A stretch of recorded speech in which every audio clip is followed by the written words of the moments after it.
ఓకేనన్న. ఈ బీకామ్ జనరल వాళ్ళకు ఈరోజు నేను ఫస్ట్ లెసన్ సాహిత్య और संस्कृति का పరస్పర సంబంధ్ దాని యొక్క ఈ వ్యాఖ్య సందర్భ సహిత వ్యాఖ్యలు మరియు భారతీయకే సెకండ్ లెసన్ భారతీయకే దీనికి సంబంధించిన సందర్భ సహిత వ్యాఖ్య మీకు ఈరోజు నేను చెప్తాను. ఆ పీడిఎఫ్ నేను మీకు షేర్ చేస్తున్నాను చూడండి.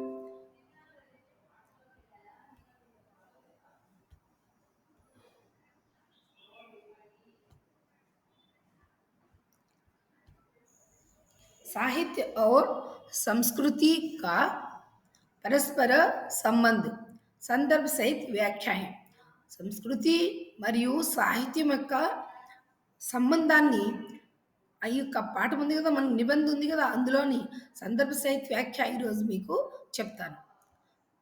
जिस प्रकार समाज और साहित्य का संबंध अनिवार्य है, उसी प्रकार संस्कृति और साहित्य का సంబంధ్ బి అనివార్య है.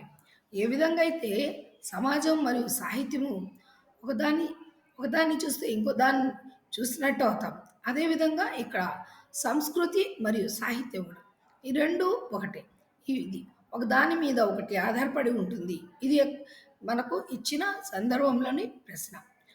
సందర్భం రాసేటప్పుడు మీరు సామాన్య సందర్భ్, విశేష సందర్భ్, వ్యాఖ్య, విశేషత ఈ 4 భాగాలుగా చేసి మీరు ప్రజెంట్ చేస్తే మీకు ఎక్కువ మార్కులు కూడా రావడానికి అవకాశం ఉంది. ఈ మార్కులు వచ్చి 5 మార్కులకి ఈ ప్రశ్న ఇవ్వడం జరుగుతుంది. కాబట్టి ఫస్ట్ యొక్క సందర్భం చూస్తాం. सामान्य संदर्भ पहला तो साइड रीडिंग आपको सामान्य संदर्भ में प्रस्तुत वाक्य संस्कृति और साहित्य का परस्पर संबंध से लिया गया है. అంటే మనము ఈ సామాన్య సందర్భంలో ఏం రాయాలంటే ఇచ్చిన సందర్భము ఏ పాఠం నుండి గ్రహింపబడింది ఇచ్చారు అనేది రాయాలి. తర్వాత उसके बाद इसके लेखक डॉक्टर जी सुंदर रेड्डी जी हैं.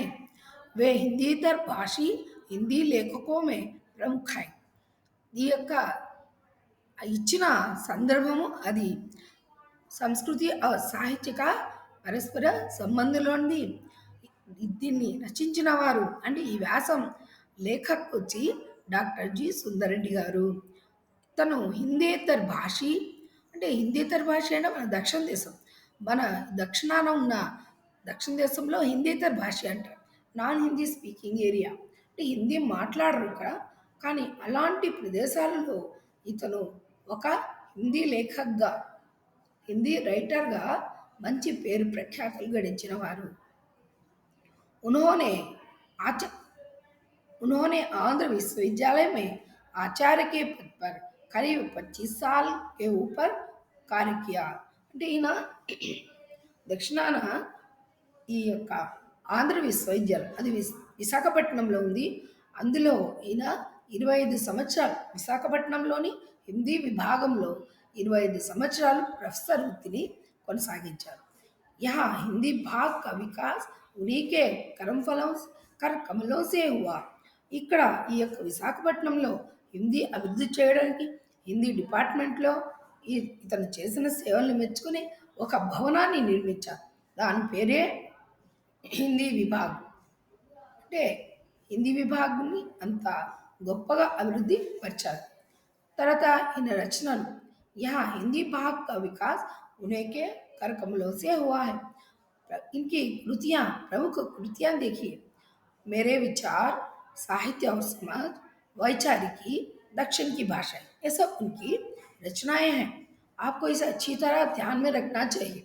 एक संदर्भ दिया जाए तो उसे क्यों किस प्रकार हमें प्रेजेंट करना है, प्रस्तुत करना है, ये अच्छा सीख लीजिए. आपके परीक्षाओं में 2 संदर्भ पूछा जाएगा. हमें तीन लेसन्स है, 3 पाठ है. इनमें से 2 भारतीय से एक साहित्य और संस्कृति का परस्पर संबंध, इसमें से ही एक आपको कुल 2 प्रश्न पूछे जाएंगे.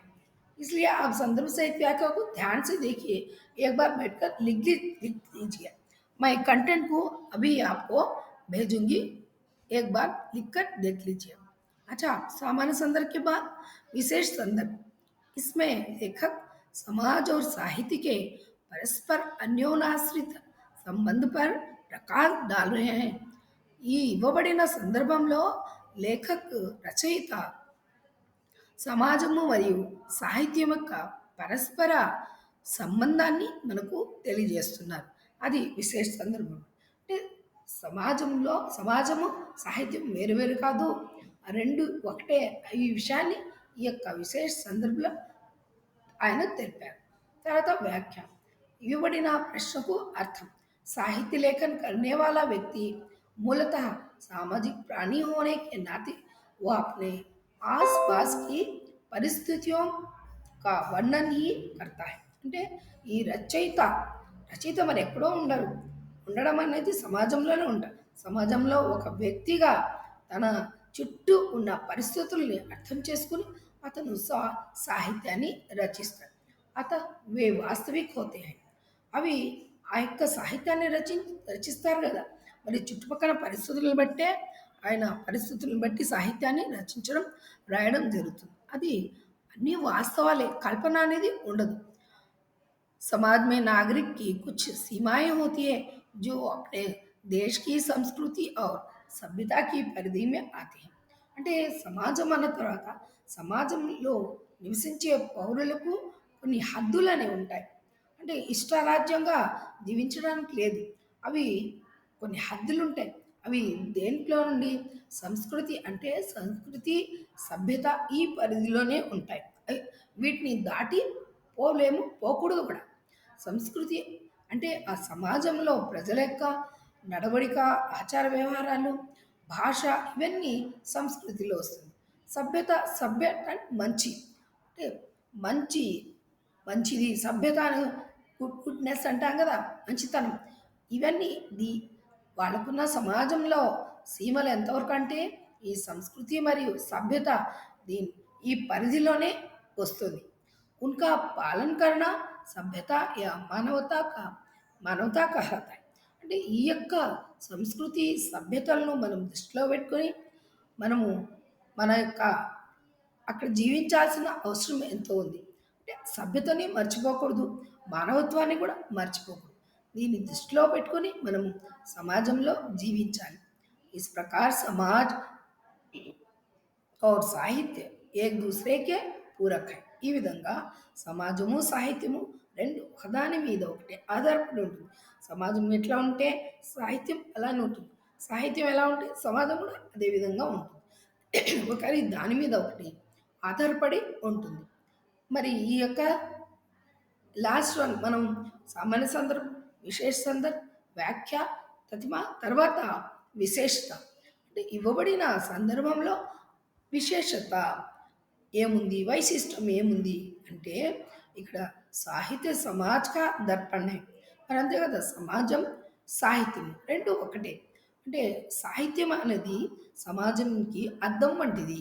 అంటే అర్థమేమి, సమాజంలో మానవుల యొక్క నడవడిక, ఆచార వ్యవహారాలు, సంప్రదాయాలు అన్నీ ఎవ్రీథింగ్ ఇక్కడ సాహిత్యంలో ఉంటుంది. అంటే సాహిత్యంలో ఉంటుందా, సాహిత్యకారుడు ఈ విధమైన సమాజంలో ఉంది అని తన రచనల్లో రాస్తాడు. తర్వాత సమాజ్ కా వికాస్ సంస్కృతి తథా సాహిత్య కే వికాస్ పర్ ఆశ్రిత్ హోతా హై। మరియు సమాజ అభివృద్ధి దేనిని బట్టి ఉంటుందంటే సంస్కృతి మరియు సాహిత్యం. అంటే గొప్ప సాహిత్యము రచించారంటే గొప్ప సమాజం గొప్పదిగా ఉంటుంది. మరి సంస్కృతి గొప్పదిగా ఉంటే సమాజం నుండి వచ్చిందే సంస్కృతి. కాబట్టి సమాజం యొక్క అభివృద్ధి, వికాసం కోరుకున్న వారు సంస్కృతి మరియు సాహిత్యం యొక్క అభివృద్ధి పైన ఆధారపడి ఉంటుంది. ఒక మాటలో చెప్పాలంటే సాహిత్యము మరియు సంస్కృతి ఈ రెండింటి మీద ఈ సమాజం యొక్క అభివృద్ధి అనేది ఆశ్రయం ఉంటుంది. అంటే దీన్ని బట్టి ఇది కూడా ఉంటుంది, ఆశ్రితమై ఉంటుంది.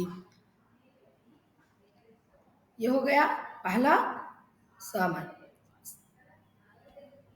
संदर्भ। अब दूसरा, मानव कल्याण के लिए पुरुषार्थ पर जितना जोर यहाँ के साहित्य में दिया गया था उतना अन्य किसी साहित्य में हमें दृष्टिगोचर नहीं होता। అంటే మన దేశ సంస్కృతి ఎంత గొప్పది, మనకు దేశ సాహిత్యము చాలా గొప్పది. అంటే ఇక్కడ ఇక్కడ ఉన్న పురుషార్థాలు అంటే మానవుని యొక్క గుణాలు, గొప్ప గుణాలు ఇవన్నీ ఈ యొక్క సందర్భంలో ఉంది. దాని గురించే మనం చెప్పాలి.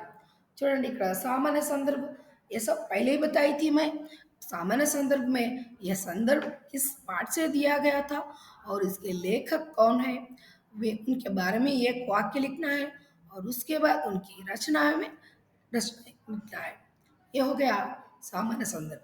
अब विशेष संदर्भ आपको दूसरा दूसरा लिखना है, पहले संदर्भ जैसा नहीं लिखना है। यहाँ तो संदर्भ बदल गया। देखो विशेष संदर्भ साहित्य मनुष्य के विकास तथा उन्नति में सहायता प्रदान करता है। यहाँ साहित्य మనిషికే వికాస్ అంటే సాహిత్యం అనేది మానవుని అభివృద్ధి కోసం ఉన్నతి కోసం సహాయపడుతుంది. అంటే ఇక్కడ సాహిత్యం ఇది రచించిన సాహిత్యం దాన్ని చదవడం వల్ల మన సమాజంలో అంటే ఎటువంటి ఎవరు ఎక్కడ ఎట్లా ఉన్నారు అనేది మనకు తెలుస్తుంది. అదే ఎట్లంటే సాహిత్యం ద్వారా సాహిత్యము మానవుని అభివృద్ధి కోసం సహాయపడుతుంది అనే సందర్భంలో ఉంది ఈ యొక్క సందర్భం.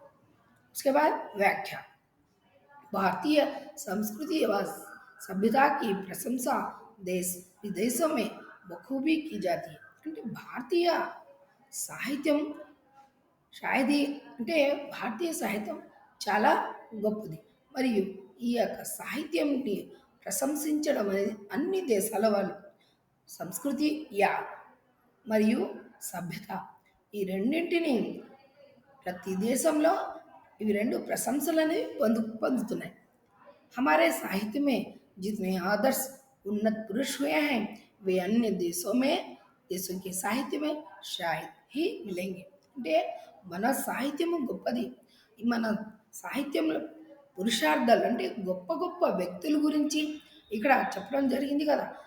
అలా మనం సాహిత్యంలో తప్ప మరో దేశ సాహిత్యంలో మనకు దొరకదు. ఉదాహరణకి भारतीय प्राचीन ग्रंथ रामायण महाभारत तथा శ్రీమద్ భగవద్గీత इसके ప్రత్యక్ష సాక్షి అంటే మన పురాణాలు ఎంతో గొప్పదిగా పేరుగాంచే అలానే మన సాహిత్యం కూడా అంటే ఆ యొక్క పురాణాల ద్వారా పురాణం అంటే సాహిత్యమే. ఇప్పుడు రామాయణం అంటే రాముని చరిత్ర, రాముణ్ణి గొప్ప పురుషోత్తముడిగా వర్ణిస్తూ రామాయణాన్ని రచించారు, అనేక భాషల్లో రచించారు. మన దక్షిణ దేశంలో వాల్మీకి రచించారు. ఎందుకు రచించారు? ఈ మానవుని పురుషోత్తముడిగా గొప్ప వ్యక్తిగా అని ఈ సాహిత్యంలో రచించారు. మళ్ళీ సాహిత్య పఠనం చేసే వాళ్ళందరూ రాముణ్ణి ఆదర్శప్రాయంగా కోరుకుంటారు. అదేవిధంగా మహాభారతంలో పంచపాండవులు అర్జునుడు, తర్వాత శ్రీకృష్ణుడు ఉన్నారు. వీళ్ళందరూ గొప్ప మహాపురుషులు కాబట్టి పురుషార్థాలు వీటికి సంబంధించింది.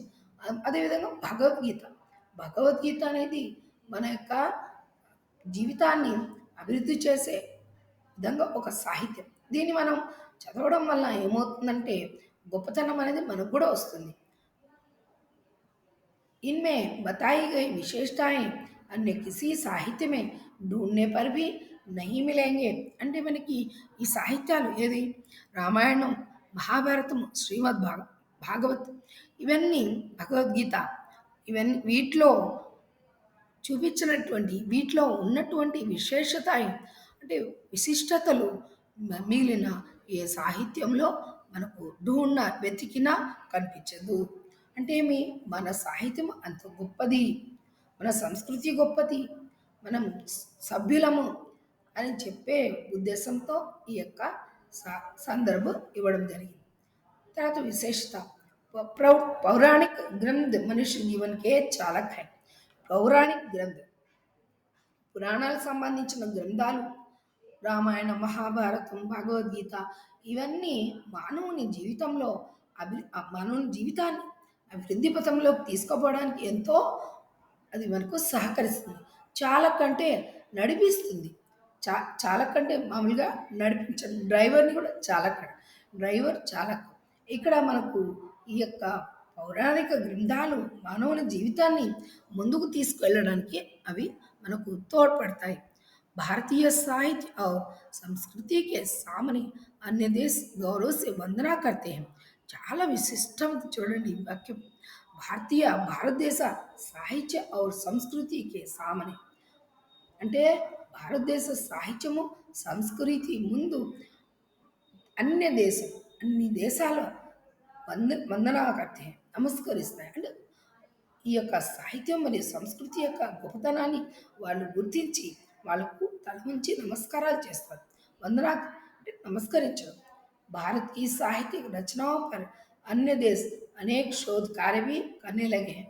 అంటే భారతదేశంలో ఈ యొక్క మన సాహిత్యం ఉంది కదా, రచనలు ఉన్నాయి కదా, వాటి మీద విదేశస్తులు కూడా అని ఉంటారు శోధ కార్యం అంటే దాని గురించి పిహెచ్డి దాని గురించి పిహెచ్డి కానీ ఏదైనా చేయడానికి వాళ్ళు రెడీ అయిపోయినారు.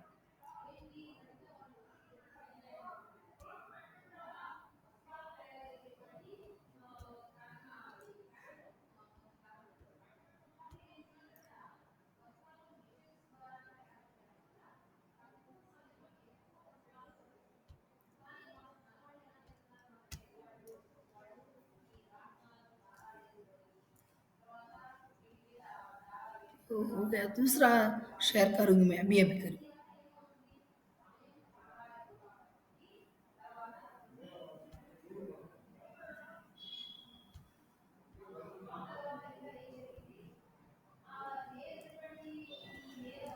अच्छा चलो छात्र, आज मैं वो दो संदर्भ आप सीख लीजिए. भारत एक है, सेम संदर्भ है, बाद में बताऊंगी. अब भूख हड़ताल, आपको एक कहानी बताने जाऊंगी मैं. भूख हड़ताल जिस प्रकार हमने पहली कथानी का वो जरिया सीखे थे, अब भूख हड़ताल मैं बताऊंगी. बताने के पहले भूख हड़ताल कहानी बताने के पहले मैं श्री बालसव रेड्डी इनका పరిచయం आपको देंगी. ఈ భూక్ హడతాల్ అనేది అంటే మన కొత్త లెసన్. ఇందులో నేను బాలసవ రెడ్డి అంటే శ్రీ బాలసవ రెడ్డి గారి పరిచయం కూడా మీకు ఇస్తాను. ఎందుకంటే కథలలో ఈ కథలో ముందు కహానీకార్ పరిచయం, కథాకారుల యొక్క పరిచయం కూడా మనం తెలుసుకోవాలి.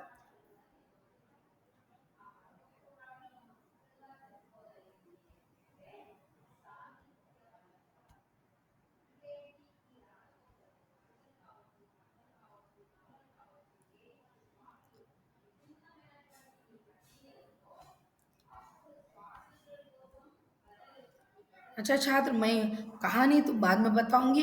आपको पहले ये संदर्भ सहित व्याख्या पहले पाठ का दी थी. अब दूसरा पाठ भारत एक के संदर्भ सहित व्याख्या भी आपको बताऊंगी मैं. कहते हैं पहले अगस्त मुनि ने विंध्याचल को पार करके दक्षिण के लोगों को अपना संदेश सुनाया था. ये भी बहुत इम्पोर्टेंट है, आप सीख लीजिए. देखो, भारत एक है के संदर्भ से व्याख्या ये संदर्भ है. कहते हैं पहले अगस्त मुनि ने विंध्याचल को पार करके दक्षिण के लोगों को अपना संदेश सुनाया. అంటే భారత ఏకై పాఠం నుండి సందర్భ సహిత వ్యాఖ్య చెప్తున్నాను నేను. ఇందులో మొట్టమొదటి సందర్భం వచ్చి कहते हैं पहले अगस्त मुनि ने विंध्याचल को पार करके दक्षिण के लोगों को अपना संदेश सुनाया. पहले हमें सामान्य संदर्भ देखें. यह वाक्य भारत एक है नामक निबंध से दिया गया है. నేను ముందే చెప్పాను కదా, ఒక సందర్భాన్ని రాసేటప్పుడు 4 భాగాలుగా విభజించాలి. ఒకటి సామాన్య సందర్భం, రెండోది విశేష సందర్భం, 3 వ్యాఖ్య, 4 విశేషత. ఈ విధంగా విభజించి మనం ప్రజెంట్ చేయడం వల్ల మనకు మార్కులు ఎక్కువ రావడానికి అవకాశం ఉంటుంది. కాబట్టి ఇక్కడ ఈ భారత్ ఏఖేలో ఇచ్చిన సందర్భం, దానికి సామాన్య సందర్భం వచ్చి ఈ వాక్య భారత్ ఏఖే నమక్ నిబంధ సే దియా గయా హై. పాఠం పేరు ముందు చెప్పాలి. భారత్ ఏక్ హై नामक पाठम నుండి ఇచ్చిన సందర్భం తీసుకోబడింది. इसके लेखक रामधारी सिंह दिनकर है.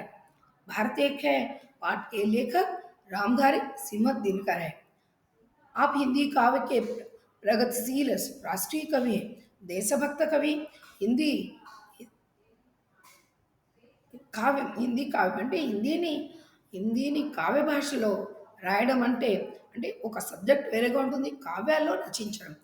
దీని మీద ఈయనకు చాలా ప్రగతిశీల్ అంటే అభివృద్ధి పథంలోకి వెళ్ళే కవిగా ఈయనకు పేరుంది. అదేవిధంగా రాష్ట్రీయ కవి, దేశభక్త కవి కూడా. हिंदी गद्य साहित्य के लिए भी आपका విశేష యోగదాన్ రహా హై.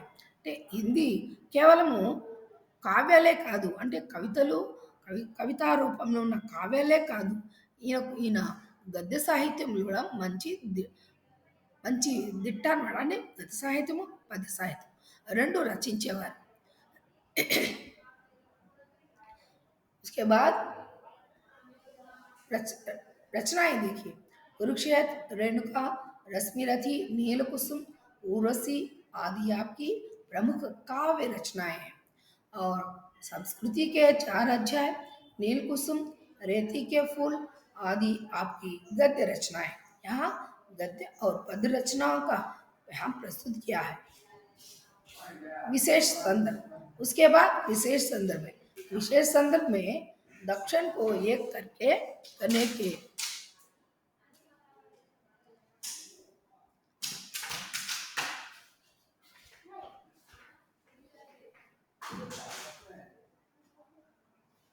विशेष संदर्भ भारत के उत्तर और दक्षिण को एक करने का प्रयास।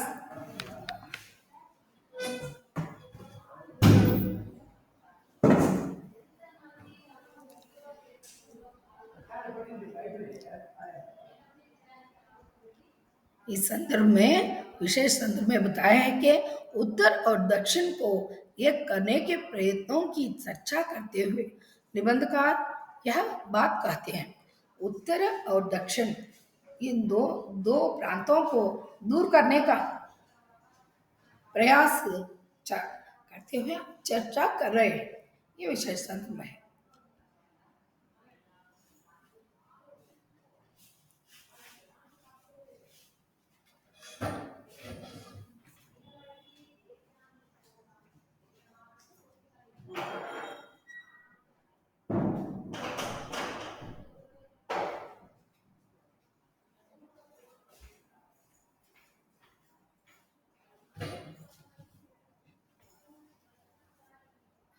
इसमें दिनकर जी दक्षिण और उत्तर दोनों प्रांतों को एक करने की चर्चा करते हुए यह संदर्भ हमें बताया है। उसके बाद व्याख्या, भारत के उत्तर और दक्षिण के बीच विंध्य का पहाड़ प्राकृतिक सीमा बना हुआ था। भारत के दो दक्षिण और उत्तर में विंध्य पर्वत है, विंध्य पर्वत इन दोनों भागों को दूर करके रखा था। जब उत्तर भारत अनेक राजाओं ने दक्षिण को जीतकर उस पर अपना अधिकार जमाने का प्रयत्न किया था। थोड़े बहुत समय में कुछ राजाएं हैं, वो राजाएं इन दोनों देश को मतलब दक्षिण और उत्तर इन दोनों को एक करके अपना साम्राज्य శాసన करना चाहा। అంటే ఈ దక్షిణ ఉత్తర దేశాలను ఏకం చేయడానికి వింధ్య పర్వతం అనేది ఒక సీమ, ప్రాకృతిక సీమ. అలాంటప్పుడు ఈ ఉత్తర భారతాన్ని, దక్షిణ భారతాన్ని మొత్తం పరిపాలన ఒకే పరిపాలన తీసుకురావాలని కొంతమంది రాజులు ప్రయత్నం అనేది చేశారు. అధికార జమానే కా ప్రయత్నం చేశారు.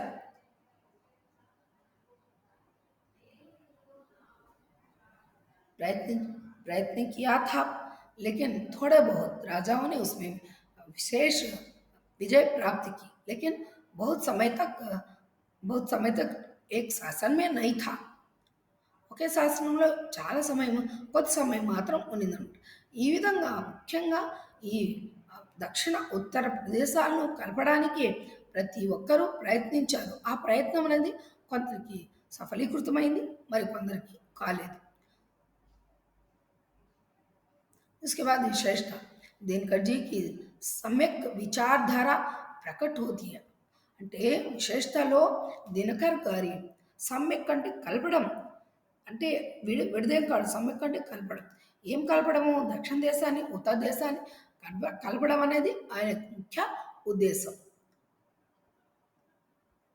अच्छा, दूसरा संदर्भ देखो, यही कारण था कि जब भी कोई बलवान और दूरदर्शी राजा इस काम में लगा, शायद थोड़ी बहुत उन्हें विजय थोड़ी बहुत मिली थी।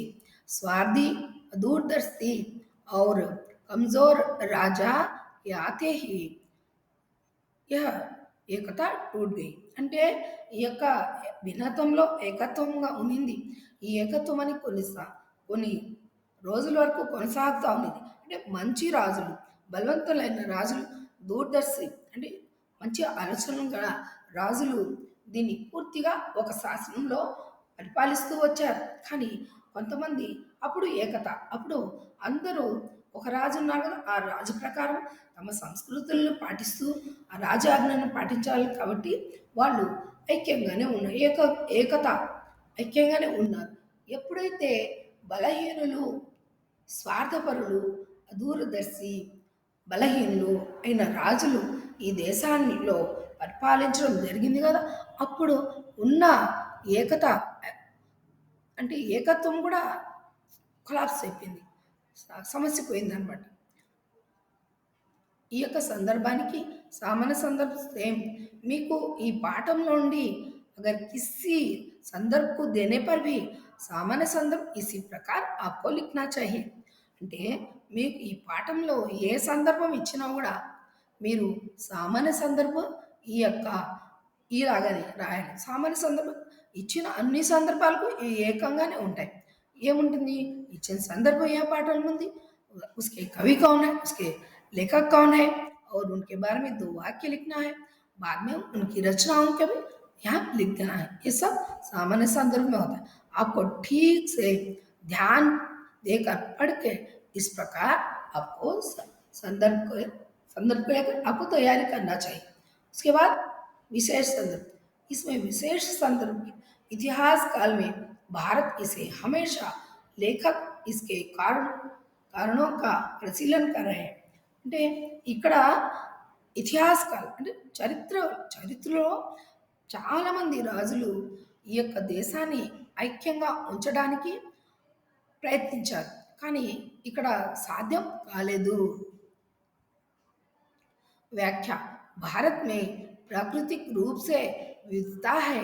विंध्य के पहाड़ भारत के उत्तर और दक्षिण को अलग करने के अलग अलग किए हुए हैं, इसलिए लोगों का आना जाना కష్టపడి होता है। అంటే భారతదేశంలో వింధ్య పర్వతం సీమగా సరిహద్దుగా ఉంది కాబట్టి ఈ దక్షిణ భారతదేశంలో ఉన్న ప్రజలు ఉత్తర భారతదేశ ప్రజలతో కలవలేకపోయినా लोगों का आना जाना कष्टप्रद होगा।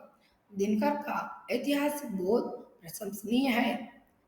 यहाँ दिनकर जी ने जो ऐतिहासिक दृष्टि से यह लिखा गया है, इस बहुत प्रशंसनीय है, क्योंकि यह राष्ट्र कवि है। इसलिए भारत देश की संस्कृति को ये बहुत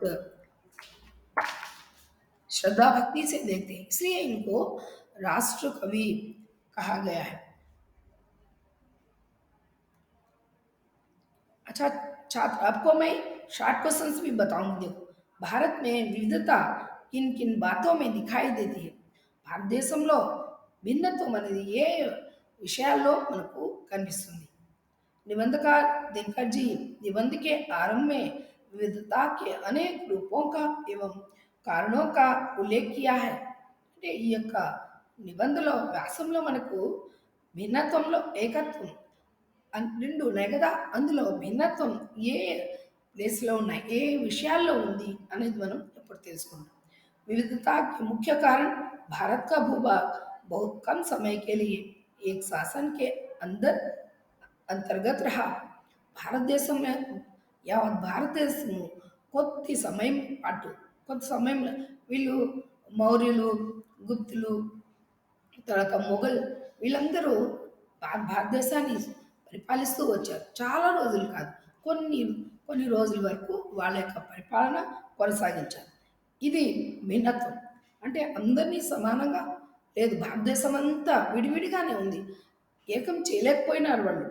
ఇది భిన్నత్వం కింద వస్తుంది. जलवायु एवं क्षेत्रीय सुविधा के अनुसार ही लोगों के पहनावे ओढ़ावे और खान पान में भेद आ जाते हैं. ఇక్కడ జలవాయు వాతావరణ పరిస్థితుల దృష్ట్యా ఒక ప్రదేశంలో ఉన్న వాతావరణాన్ని బట్టి అక్కడి ప్రజల యొక్క పహనావే ఓడావే, వాళ్ళ యొక్క వస్త్రధారణ, తర్వాత వాళ్ళ ఆహార పదార్థాలు, వీటిలో కూడా భిన్నత వచ్చేస్తుంది. మీకు ఒక ఉదాహరణ చెప్తాను చూడండి. జబ్ ఉత్తర్ మే उत्तर में ठंड बहुत होती है, बर्फीली होती है, उसके अनुसार उस वातावरण के अनुसार वो लोग पहनावे ओढ़ावे वस्त्र धारणा करते हैं, और खान पान भी इसी प्रकार है. जो सर्दी होती है ना, सर्दी को बचाने के लिए वे खान पान भी उसी प्रकार के खाते हैं. इसमें भेद है. మరియు ఉత్తర భారతదేశంలో చలి ఎక్కువగా ఉంటుంది, మంచు కురుస్తుంటుంది, కాబట్టి ఆ యొక్క వాతావరణాన్ని బట్టి ప్రజలు తమ యొక్క వస్త్రధారణని మార్చుకుంటారు, ఆహార పదార్థాలు కూడా మార్చుకుంటారు. మరి దక్షిణాన్ని వస్తే దక్షిణాన్ని వేడి ఎక్కువ ఉన్నప్పుడు వాళ్ళు దానికి సంబంధించిన భవనాలు, తర్వాత వేడిని తట్టుకునే భవనాలు, తర్వాత వేడిని తట్టుకునే దుస్తులు, ఆహార పదార్థాలు, ఇవన్నీ వాళ్ళు వాడతారు. మనకు కళ్ళకు కట్టినట్టు కనిపిస్తుంది. భారతదేశంలో ఒకే విధంగా ప్రజలు లేదు, వాళ్ళ యొక్క ఆచార వ్యవహారాలు ఒకటే లేదు. కేవలము వాతావరణ పరిస్థితుల దృష్ట్యా వాళ్ళు తమ యొక్క రహన్ ఓడవ అంటే తన వస్త్రధారణ ఇవన్నీ మార్చుకుంటూ ఉన్నారు. దీంట్లో భిన్నత్వం అనేది మనకు కనిపిస్తుంది.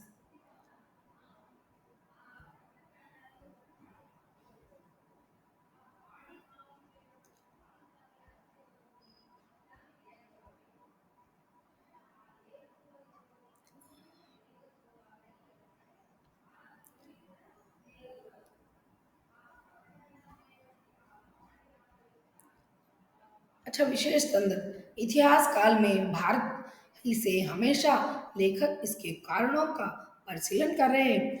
यहाँ भिन्नता कब कब आई, किस विषय में है, इसके बारे में लेखक इस संदर्भ में बता रहे हैं. व्याख्या: भारत में प्राकृतिक रूप से विविधता, विंध्य के पहाड़ भारत के उत्तर और दक्षिण को अलग किए हुए हैं, इसलिए लोगों का आना जाना कष्ट है. यहाँ भारत देश में ये हिमालय है ना, हिमालय से लेकर विंध्य पर्वत तक उन्होंने एक राजा का शासन है, दूसरा दक्षिण देश में दूसरे राजा वगैरह रहते हैं. भारत में प्राकृतिक रूप से ప్రకృతి రూపంలో మనకు వైవిధ్యం కనిపిస్తుంది అన్నట్టు. ఎందుకు వింధ్య పర్వతము ఉత్తర భారతం దక్షిణ భారతాన్ని కలపడానికి అది చాలా ఇబ్బందులు ఉన్నాయి అక్కడ. కాబట్టి ప్రజలు ఒక దేశం నుండి మరో దేశం ఒక్కటే, అంటే దక్షిణ దేశం ఉత్తర దేశం అటు ఇటు పోవడానికి వాళ్ళకు చాలా ఇబ్బంది అయింది. ఈ విషయాన్ని ఈ సందర్భంలో తెలియడం జరిగింది. దినకర్ కా ఇతిహాస్ బహుత్ ప్రశంసనీయ. అంటే ఇక్కడ దినకర్ గారు చారిత్రాత్మకమైన వాళ్ళ పరిచయం అనేది చాలా ప్రశంసనీయమైంది. అంటే ఈ విషయంలో హిస్టారికల్ చారిత్రాత్మకమైన ఆధారాలతో మన ముందుకు వచ్చారు కదా, అది చాలా అభినయమైనది, చాలా ప్రశంసనీయమైనది.